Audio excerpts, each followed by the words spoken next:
So for this plan, I'm going to assume that you have nothing. You're a personal trainer. Maybe you've been doing it, for a little bit of time, or maybe you've been doing it for, a decade or so. But you don't really have an online presence, and you really want to start, but you're starting from square one. The first thing I think you should do is put together a blog. Now, I'm sure you've heard of blogs, and you've probably read a lot of blogs. And the reason a lot of people have blogs is because they're really easy to put up. But they give you the skills you need, or the practice you need to start submitting information, start optimizing content for search engines, and start uploading pictures and videos and all that kind of stuff.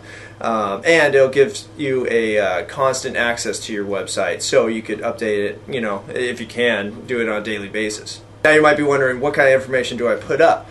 It's pretty simple.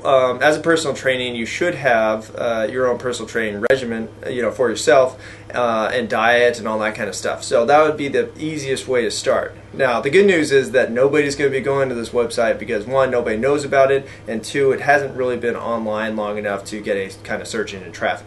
So whatever you put on is good. So just start. Check out other people's blogs. A really good website I'd say to refer to in terms of a blog or a personal trainer website is sincerehogan.com. He's been doing it for a long time, and he has tons of posts, and that kind of constant posting is what gets traffic. So in that sense, you could put a bunch of information about what you did today for your training, how's it going with training your clients, or some tips you found out. I won't mention their names personally, but put like, okay, I helped out this person, and this didn't work, and then this worked, and getting them to their fitness goals.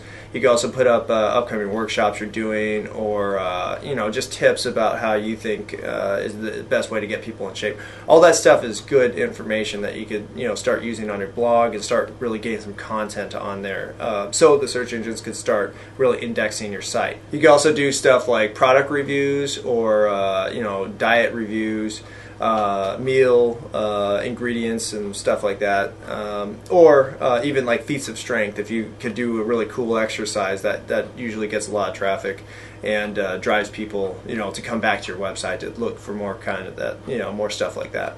Now, one thing you might be worried about is, oh, I don't have a really cool looking logo, or I don't have a really cool name for the website, and it's not very pretty because I don't know how to design, blah blah blah. Don't worry about that.